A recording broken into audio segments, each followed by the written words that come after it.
I didn't see that. I saw her being very nice to Rich Paul last week at the Staples Center when I was there. I didn't see that. But then again, who's to say it is or it's not true? We don't know. What we do know is this. This summer is going to be incredibly interesting. Because as I've told y'all on many occasions, we going to find out about LeBron this summer. I'm not talking about LeBron James, the player. We know what he is. A matter of fact, if LeBron's healthy next year, I'm going to put him in the MVP conversation because I don't think that LeBron will ever be more motivated in recent memory than he's going to be next season. As hungry as LeBron James was in pursuit of that first elusive championship, I think he's going to go back to that level of hunger. So as a player, I'm not concerned about LeBron. I'm concerned about LeBron, the recruiter. Who you going to get? KD ain't talking about coming to L.A. Not for the Lakers. Kawhi Leonard ain't talking about becoming a Laker. Kyrie Irving ain't talking about becoming a Laker. Kemba Walker ain't talking about becoming a Laker. Klay Thompson ain't talking about becoming a Laker. Who you going to get? I just named 5. I didn't name Jimmy Butler, the Tobias Harris, and other guys who ain't superstars, but they can play. I didn't mention them. You got about 7 or 8 high second tier to automatic first tier stars available in free agency this summer, and not a single damn one of them are talking about coming to L.A. to play with LeBron James. That's a problem.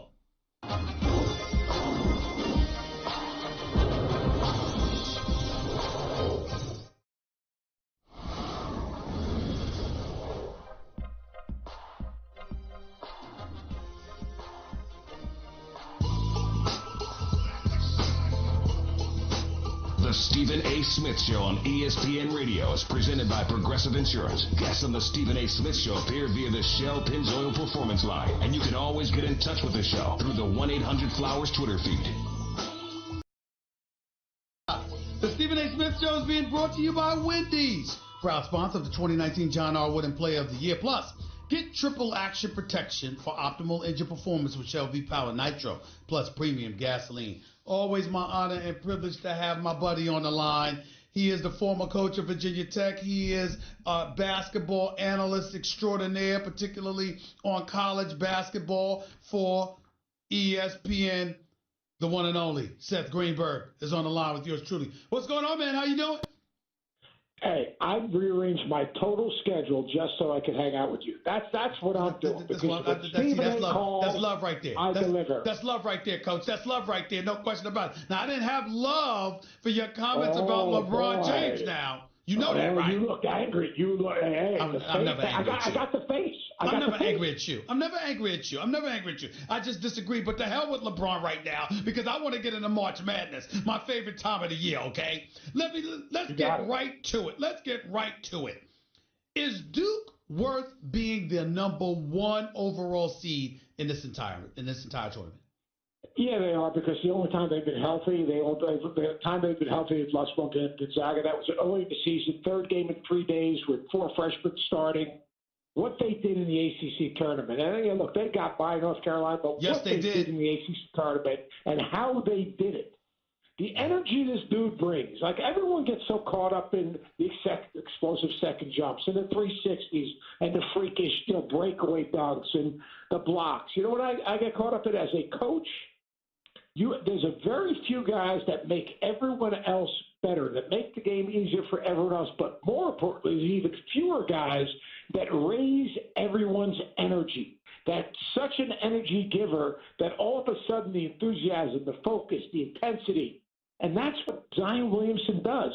Trey Jones is a different player with Zion Williamson playing. R.J. Barrett has a bounce in his step. I mean, you go right across the board. What he does is just different. I said it earlier. The dude is a genetic freak. Without question, Coach, but I ask you this question. Are you ready for this one? Is he the best player in college basketball? I mean, we know he's going number 1 overall in the draft, but I'm talking about as a coach, dissecting his skill set and what he brings to the table compared to the Ja Morants, compared to the R.J. Barretts and others. Is he the best player in all of college basketball? Yeah, he's the best player in all of college basketball. How about that bounce pass he threw in the break to Trey? I mean, who throws that bounce pass? You last guy to throw that bounce pass at his size? Yeah. Magic Johnson. That was Magic-esque, that bounce pass. I mean, yes, more in college than I think he's going to be a really good pro. He's going to be number 1 pick. They're going to be dudes his size. Now, maybe not with his second jump. Maybe not with his physical strength. You're talking about 100 games that he's going to have to play. How does that body deal with playing 100 games? But on the college level, against college athletes and college bodies, he's the best player in college basketball I've seen. And you know what? I'm a fossil. Wow. So you're talking ever. Are you saying that? Yeah, I've seen David Thompson was a freak. There's no doubt about it. What about Chris Webber? What about Chris Webber? As a freshman? Another level above Webber. Another level above Webber. You know, look, I would go to Walton. People forget how good Walton was. I mean, I would go to that lineage. The guys that I coached against the last 36 years or so, or now I guess 33, 40 years, I haven't seen anyone. Len Bias was close. Yes. People forget how good Len Bias was. Len Bias was a man. Sensational. No doubt. We're talking to Seth Greenberg, Coach Seth Greenberg, right here with Stephen A. ESPN Radio, ESPN News. I look at the marquee matchup of Thursday's game, the first games or whatever. I'm looking at Marquette versus Murray State, Ja Morant versus Marcus Howard. How are you feeling about that matchup? Yeah, you know what? I got to know Ja. I went and spent 2 days with him, actually, and then did 2 of his games. And he's an incredible kid because what he is what he is until the ball hits his hands. Like away from the court, he's a humble, genuine, hardworking kid. Parents are great. You know, his dad played with Ray Allen in high school. Right. Unbelievable work ethic. Has a little chip on his shoulder from everything that he's been through. But let me tell you, so that ball hits that dude's hands, that's a different cat right now. That matchup with Marcus Howard has the wrist problem. That's a concern. Marquette's improved. I think Marquette's going to win that game. I think that Marquette has more guys in their front court that can score and put pressure. You know, Sam and Joey Howard are very good players. You match up their versatility against the front court of Murray State, and that's where Marquette wins that game. Not in the back court. They're going to be in the front court with the Hauser brothers. You know, let's transition and just look around because as you look at Duke, I mean, obviously people want to take the field as opposed to one player or whatever. Number one, I want to know who do you have winning the national championship? And number two, I want to know who do you believe has the best shot at knocking off Duke? Yeah, I have Duke winning the national championship. Now, their margin of error isn't as great as people think because if you make Zion defend and you get him in foul trouble and you get into their bench, especially if Bolton can't play, their depth in their front court is limited. They don't shoot the three, and they can miss free throws at the end of the game. Having said that, I have Duke. I think the teams that could bother Duke, I think Virginia, and people are dismissing Virginia as a team that could bother Duke. I'm dismissing Virginia. I certainly am, considering what they did in the NCAA tournament, this year's ACC tournament, the fact that they struggle to score. Yes, I'm dismissing Virginia. Yes, that would be me. All right, but yeah, that would be you, and you would also understand that to beat Virginia, Duke had to go 13 for 21 from the three-point line earlier in the season, right? Duke is a 30% three-point shooting team. So, look, they got a shot. I'm not just saying they got a shot, all right? That's just the way it is. They got a shot. Gonzaga's already beaten them, all right? Now, I don't trust Josh Perkins as the point guard. I think he can get sped up. I think the second time around, with Trey Jones being a little bit more experienced, they could speed him up. But Gonzaga's front court creates matchup problems. Rui Hachimura, and see, to me, Brandon Clark is a guy, you talk about that explosive jump. He's got the explosive jump that Zion has, and that would be an interesting matchup. So I think they have a legitimate shot of beating them. And I think Kentucky. I look at the bracket. I feel bad for Michigan State. Michigan State should have been one ahead of Gonzaga. And now they put them in this. If not, they should have been the number 1, 2. Instead, they get put in with Duke, which was not fair. I mean, Big Ten Conference champions, Big Ten Conference tournament champions. How they have played, I just don't think it's fair what they did to that team. Where do you believe Michigan State ideally should have been placed? They should have replaced Gonzaga as the number 1 in the West. That's what I think. And if not, they should have been the number 1 team in the West. Look, they beat Michigan 3 times, and Michigan's got an easier path than Michigan State to get to the Final Four. How do you feel about the number twos overall? Michigan, like you just brought up, Tennessee and Kentucky. I mean, of those number two seeds, who do you feel has the best shot at getting to the Final Four?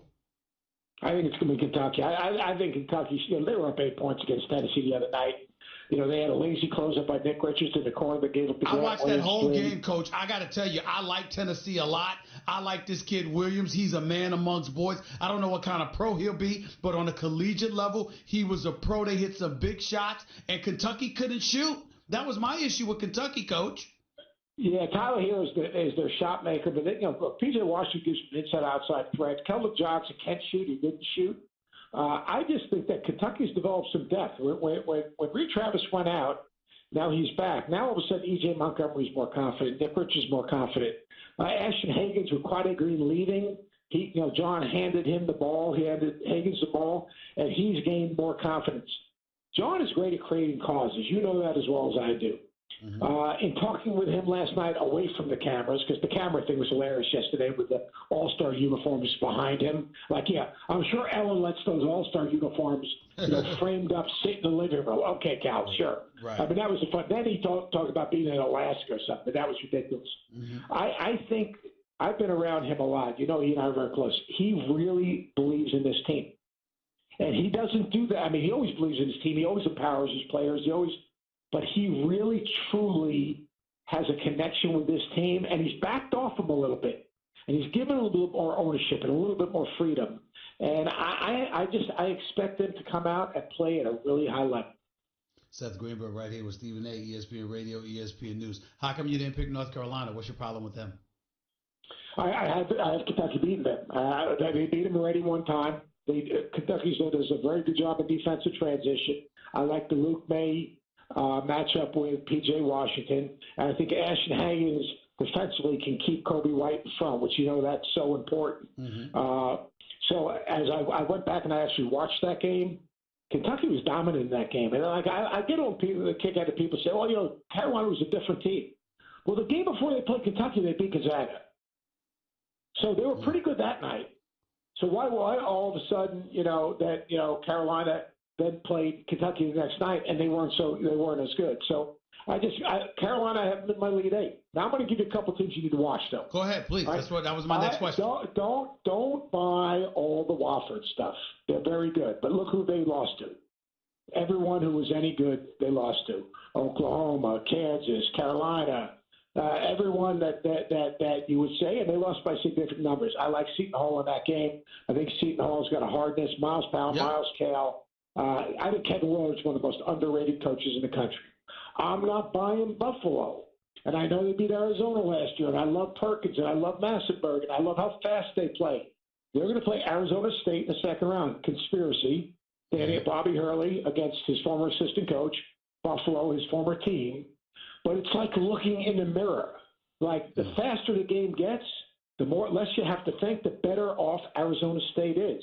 Arizona State, who I am not high in the Pac-12, but Arizona State wins that game. Yeah, but Buffalo is Buffalo 31-3 though, Coach. 31-3. They are 31-3. All right, and they beat West Virginia at a time. West Virginia was not very good. They beat Syracuse at a time. Syracuse was not very good.